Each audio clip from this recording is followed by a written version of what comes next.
തമിഴ്നാട്ടിലെ മധുരയിലുള്ള സിക്കന്ദർ മല, തമിഴ്നാട്ടിലെ പ്രധാന തീർത്ഥാടന കേന്ദ്രം.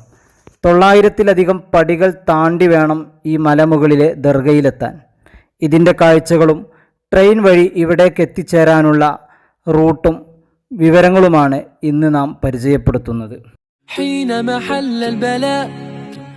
جئت إليك ذليلا أناجي من لي غيرك ربي يسمع مني شكوى حين محل البلاء جئت إليك ഇപ്പോൾ ഞങ്ങളുള്ളത് തിരുവനന്തപുരം റെയിൽവേ സ്റ്റേഷന് മുന്നിലാണ്. ഇന്ന് ഇവിടുത്തെ കാഴ്ചകളും ഭീമാപള്ളി സിയാറത്തും കഴിഞ്ഞ് മധുരയിലേക്ക് സിയാറത്തിന് വേണ്ടി പുറപ്പെടാനിരിക്കുകയാണ്. റെയിൽവേ സ്റ്റേഷൻ്റെ മുമ്പിലുള്ള തമ്പാനൂർ ജുമാ മസ്ജിദ്, അവിടെ നിന്നാണ് ഇശാ നിസ്കാരം നിർവഹിച്ചത്. അങ്ങനെ റെയിൽവേ സ്റ്റേഷനിലെത്തി. ഇതാണ് മധുരയിലേക്ക് പോകാനുള്ള പുനലൂർ മധുരൈ എക്സ്പ്രസ്. ഇതിനാണ് ഇന്നത്തെ യാത്ര. നാളെ രാവിലെ പുലർച്ചെ 3:40 ഈ വണ്ടി മധുരയിലെത്തും. അങ്ങനെ ഞങ്ങൾ ട്രെയിനിൽ കയറിയിട്ടുണ്ട്. 3 AC ആയിരുന്നു ബുക്ക് ചെയ്തിരുന്നത്. ഈ വണ്ടി നാളെ പുലർച്ചെ മധുരയിലെത്തും. കൊല്ലത്തു നിന്നൊക്കെ വരുന്ന ആളുകൾക്കാണെങ്കിൽ ഇത് പുനലൂരിൽ നിന്ന് വരുന്ന വണ്ടി ആയതുകൊണ്ട് കൊല്ലത്തുനിന്ന് ഈ വണ്ടി തന്നെ കയറാം. അങ്ങനെ രാവിലെ പുലർച്ചെ 4 മണിക്ക് മുമ്പായി തന്നെ ഞങ്ങൾ മധുരൈ റെയിൽവേ സ്റ്റേഷനിൽ എത്തിയിട്ടുണ്ട്. ഇതാണ് മധുരൈ റെയിൽവേ സ്റ്റേഷനിൽ എത്തിക്കഴിഞ്ഞു. അങ്ങനെ കുറച്ചു നേരം റെയിൽവേ സ്റ്റേഷനിൽ ഇരുന്നതിന് ശേഷം ഞങ്ങൾ പുറത്തിറങ്ങി. ഇനി ഇവിടെ പെരിയാർ എന്ന് പറയുന്ന ഒരു ബസ് സ്റ്റാൻഡ് ഉണ്ട്. അവിടേക്കാണ് ഇപ്പോൾ ഞങ്ങളിങ്ങനെ നടന്നു പോയിക്കൊണ്ടിരിക്കുന്നത്. കുറഞ്ഞ ദൂരമുള്ളൂ, 1/2 കിലോമീറ്ററിന് താഴെ മാത്രമേ ബസ് സ്റ്റാൻഡിലേക്കുള്ളൂ. അപ്പോൾ അവിടേക്ക് നടന്നു പോയിക്കൊണ്ടിരിക്കുകയാണ്. അവിടെ നിന്ന് നമുക്ക് സിക്കന്ദർ മല പോകാനുള്ള ബസ് അവിടെ നിന്നാണ് നമുക്ക് കിട്ടുക. അങ്ങനെ റെയിൽവേ ബസ് സ്റ്റാൻഡിൽ എത്തിയിട്ടുണ്ട്. ഇതിൻ്റെ അപ്പുറത്തെ സൈഡിലാണ് സിക്കന്ദർ മല ഭാഗത്തേക്ക് പോകുന്ന തിരുപ്പുറം കുണ്ട്രം. അതാണ് സിക്കന്ദർ മല നിൽക്കുന്ന പ്രദേശത്തിന് പറയുക. തിരുപ്പുറം കുണ്ട്രം പോകുന്ന ബസ്സിലാണ് നമ്മളിവിടെ നിന്ന് കയറേണ്ടത്. അങ്ങനെ കുറച്ച് സമയം നിന്നപ്പോഴേക്ക് നമുക്കുള്ള ബസ് വന്നു.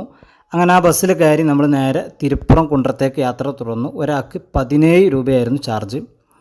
അതിനിപ്പോൾ നമ്മൾ തിരുപ്പുറം കുണ്ട്രത്ത് എത്തിയിട്ടുണ്ട്. ഇനി ഇവിടെ നിന്ന് നടന്നിട്ട് വേണം നമുക്ക് പോകാൻ. നമ്മൾ സുബഹി നിസ്കരിച്ചിട്ടില്ല. അങ്ങനെ ഇവിടെ പള്ളിയുടെ അടുത്തേക്ക് കുറച്ച് നടന്നപ്പോഴേക്ക് ഇവിടൊക്കെ ഒരുപാട് ടീമുകൾ സിയാറത്തിനായിട്ട് വന്നിട്ടുണ്ട്. പെരുന്നാളായതുകൊണ്ടാണ് ഒരുപാട് ബസ്സുകൾ നമ്മുടെ കേരളത്തിൽ നിന്നുള്ള ടീമുകൾ തന്നെ വന്നിട്ടുണ്ട്. അങ്ങനെ ഞങ്ങൾ ഇവിടെ നിന്ന് ചായയൊക്കെ കുടിച്ചു.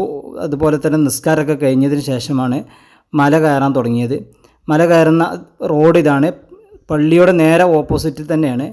ഇവിടെ വന്നിട്ട് നിങ്ങൾ ആരോട് ചോദിച്ചാലും, ബസ് ഇറങ്ങിയതിന് ശേഷം ചോദിച്ചാലും അവർ വഴി കാണിച്ചു തരും. അങ്ങനെ ആ കാണുന്ന മലയിലേക്ക് ഞങ്ങൾ സുബഹി നിസ്കാര ശേഷം നടത്തം ആരംഭിക്കുകയാണ്.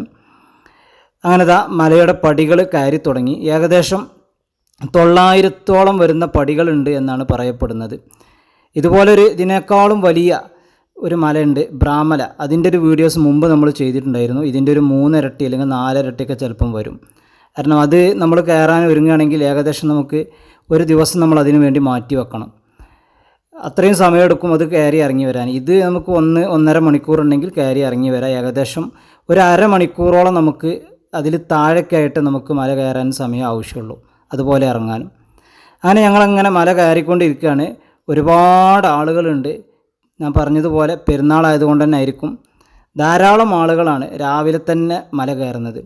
രാവിലെ എപ്പോഴും നല്ല തിരക്കായിരിക്കും മല കയറാൻ. കാരണം രാവിലെ വെയിലും മറ്റൊന്നും ഉണ്ടാവില്ല. അപ്പോൾ നല്ല സുഖമായിട്ട് കയറാം. അതുപോലെ തന്നെ മല നമ്മൾ കയറണമെങ്കിൽ പിന്നെ നല്ലത് വൈകുന്നേര സമയങ്ങളിലാണ്. ഉച്ച സമയങ്ങളിൽ വന്നാൽ നല്ല ക്ഷീണവും പ്രയാസമൊക്കെ ഉണ്ടാവും. അതുകൊണ്ടാണ് ആളുകളൊക്കെ രാവിലെ തന്നെ മല കയറുന്നത്. അങ്ങനെ ഏകദേശം പകുതിയിലെത്തി. നല്ല വ്യൂസും കാര്യങ്ങളൊക്കെ നമുക്ക് ഇതിൻ്റെ മുകളിൽ നിന്ന് കാണാൻ കഴിയും. ധാരാളം ആളുകൾ ഫാമിലി ആയിട്ടും അല്ലാതെയൊക്കെ ഇവിടേക്ക് മല കയറിക്കൊണ്ടിരിക്കുന്നുണ്ട്. അപ്പോൾ നമ്മുടെ സിയാറത്ത് ചാനലിൽ ഇതുപോലെ ഒരുപാട് മക്ബറകളും പിന്നെ കേരളത്തിലെയും കേരളത്തിൻ്റെ പുറത്തൊക്കെ ഉള്ള ഒരുപാട് മക്ബറകൾ നമ്മൾ പരിചയപ്പെടുത്തിക്കൊണ്ടിരിക്കുന്നുണ്ട്. അങ്ങനെ പകുതി മലൻ്റെ ദൂരെ എത്തിയിട്ടുണ്ട്. അപ്പോൾ കുറേ മഹാന്മാരെ മക്ബറകളുണ്ട്. മഹാനായ മുകളിൽ അന്ത്യവിശ്രമം കൊള്ളുന്ന സിക്കന്ദർ ബാദുഷാ റളിയല്ലാഹു അൻഹുവിൻ്റെ കൂടെ വന്ന ഒരുപാട് മഹാന്മാരെ മക്ബറയാണ്. ഞങ്ങളുടെ കയ്യിലുണ്ടായിരുന്ന ഒരു ഫ്രൂട്ടിയുടെ കുപ്പി കുരങ്ങൻ തട്ടിയെടുത്ത് നല്ല ഉഷാറിലതാ ജ്യൂസ് കുടിക്കുകയാണ്. അപ്പോൾ ശ്രദ്ധിക്കേണ്ട വിഷയം, നമ്മളെ കയ്യിൽ ഭക്ഷണപാനീയങ്ങളും ഇങ്ങനത്തെ കുപ്പികളൊക്കെ ഉണ്ടെങ്കിൽ അത് ഈ കുരങ്ങന്മാർ നന്നായിട്ട് നമ്മളെ കയ്യിൽ നിന്ന് തട്ടിയെടുക്കും. അത് ശ്രദ്ധിക്കുക. അങ്ങനെ പടികളൊക്കെ കഴിഞ്ഞ് ഇനി മലൻ്റെ ഭാഗങ്ങൾ കൊത്തിയുണ്ടാക്കി ഇത്തരത്തിലുള്ള ഭാഗങ്ങളിലൂടെയാണ് ഇപ്പോൾ കയറിക്കൊണ്ടിരിക്കുന്നത്. പ്രായമുള്ള ആളുകൾ ചിലർ നല്ല ഉഷാറിൽ കയറുന്നുണ്ട്, ചിലർ പ്രയാസത്തോടു കൂടി കയറുന്നുണ്ട്. അങ്ങനെ ഏതായാലും കുറഞ്ഞ സമയം കയറി ഇപ്പോൾ നമ്മൾ ദർഗയുടെ മുമ്പിലെത്തിയിട്ടുണ്ട്. ഇതാണ് മഹാനായ സിക്കന്ദർ ബാദുഷാ റളിയല്ലാഹുവിൻ്റെ ദർഗ. ബഹുമാനപ്പെട്ട സിക്കന്ദർ ബാദുഷാ റളിയല്ലാഹു ആദ്യ കാലഘട്ടത്തിൽ, ഇസ്ലാമിൻ്റെ തുടക്ക കാലഘട്ടത്തിൽ തന്നെ നമ്മുടെ ഇന്ത്യയിലെത്തിയ മഹാരഥന്മാരിൽ പ്രബോധകരിൽ ഒരാളായിരുന്നു. അവരിവിടെ യുദ്ധം ചെയ്തു, ഇവിടുത്തെ ശത്രുക്കളുമായി പോരാടി. മഹാനായ ഏർവാടിയിൽ അന്ത്യവിശ്രമം കൊള്ളുന്ന ഇബ്രാഹിം ബാദുഷാ റളിയല്ലാഹുവിൻ്റെ ഒക്കെ സഹായത്തോടു കൂടിയായിരുന്നു അന്ന് യുദ്ധം നടന്നത്. അതിൽ ഷഹീദായ മഹാനാണ്. അങ്ങനെ ആ കുരങ്ങന്മാർ ഒരു ഉമ്മയുടെ കയ്യിലുണ്ടായിരുന്ന ഫ്രൂട്ടി അത് വാങ്ങി നല്ല ഉഷാറിൽ കുടിക്കുന്നുണ്ടില്ല. അപ്പോൾ നമ്മൾ ഭക്ഷണങ്ങളൊക്കെ കൊണ്ടുവരുമ്പോൾ നമ്മളെ കയ്യിൽ ചാടിക്കയറി ഇത്തരത്തിലുള്ള കുരങ്ങന്മാർ പിടിക്കും. കുട്ടികളൊക്കെ ഉണ്ടെങ്കിൽ പേടിക്കും. അതൊക്കെ നമ്മൾ ശ്രദ്ധിക്കണം എപ്പോഴും.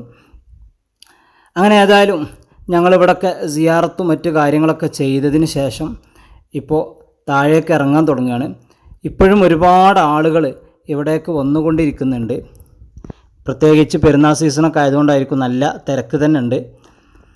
അപ്പോൾ നമ്മുടെ ചാനലിൽ ഇതുപോലെ ഒരുപാട് മഹാരഥന്മാരുടെ മക്ബറകളെ നമ്മളിങ്ങനെ പരിചയപ്പെടുത്തിക്കൊണ്ടിരിക്കുന്നുണ്ട്. കേരളത്തിലെ പുറത്ത് ധാരാളം മക്ബറകൾ, അവിടേക്ക് പോകുന്ന റൂട്ടുകൾ മറ്റൊക്കെ നമ്മൾ പരിചയപ്പെടുത്തുന്നുണ്ട്. നിങ്ങളതൊക്കെ കാണണം. നമ്മുടെ ചാനൽ സബ്സ്ക്രൈബ് ചെയ്യാത്തവരുണ്ടെങ്കിൽ സബ്സ്ക്രൈബ് ചെയ്യണം. അപ്പോൾ ഞങ്ങൾ താഴെ എത്തിയപ്പോൾ ഇവിടെ സിക്കന്ദർ ദർഗയിലേക്ക് പോകുന്ന വഴിയൊക്കെ എഴുതിയത് കണ്ടു. ഇതാണ് രാവിലെ നമ്മൾ ഇവിടെ നിന്നാണ് കയറ്റം തുടങ്ങിയത്. അതിപ്പോൾ വന്നപ്പോൾ ഒന്നും കൂടി നല്ല വെളിച്ചത്തോടു കൂടി നമുക്ക് വീഡിയോ എടുക്കാൻ പറ്റിയപ്പോൾ ഒന്നും കൂടി എടുത്തതാണ്. അങ്ങനെ ഇവിടെ എത്തിയപ്പോൾ നല്ല മഴയൊക്കെ പെയ്തിരുന്നു കേട്ടോ. അങ്ങനെ മഴയൊക്കെ പെയ്ത് റോഡിലൊക്കെ നന്നായിട്ട് വെള്ളമൊക്കെ നിറഞ്ഞു നിൽക്കുന്നുണ്ട്. ഇപ്പോൾ മധുരയിലേക്ക് തിരിച്ച് ബസ് കയറാൻ വേണ്ടിയിട്ട് ബസ് സ്റ്റോപ്പിലേക്ക് പോയിക്കൊണ്ടിരിക്കുകയാണ്. ബസ് സ്റ്റോപ്പിൽ എത്തിയപ്പോൾ തന്നെ ധാരാളം ബസ്സുകളുണ്ട്. മധുര റെയിൽവേ സ്റ്റേഷൻ്റെ ഭാഗത്തേക്ക് പോകുന്ന ബസ്സുകൾ. അപ്പോൾ ആ ബസ്സിന് കയറി നമുക്ക് നേരെ മധുര റെയിൽവേ സ്റ്റേഷനിൽ പോകണം. ഇനി നമുക്ക് ഇവിടെ നിന്നുള്ള യാത്ര ഏർവാടിയിലേക്കാണ്. അങ്ങനെ ബസ് കയറി കുറഞ്ഞ സമയം യാത്ര ചെയ്ത് അങ്ങനെ നമ്മൾ മധുര റെയിൽവേ സ്റ്റേഷൻ്റെ അടുത്ത് എത്തിയിട്ടുണ്ട്.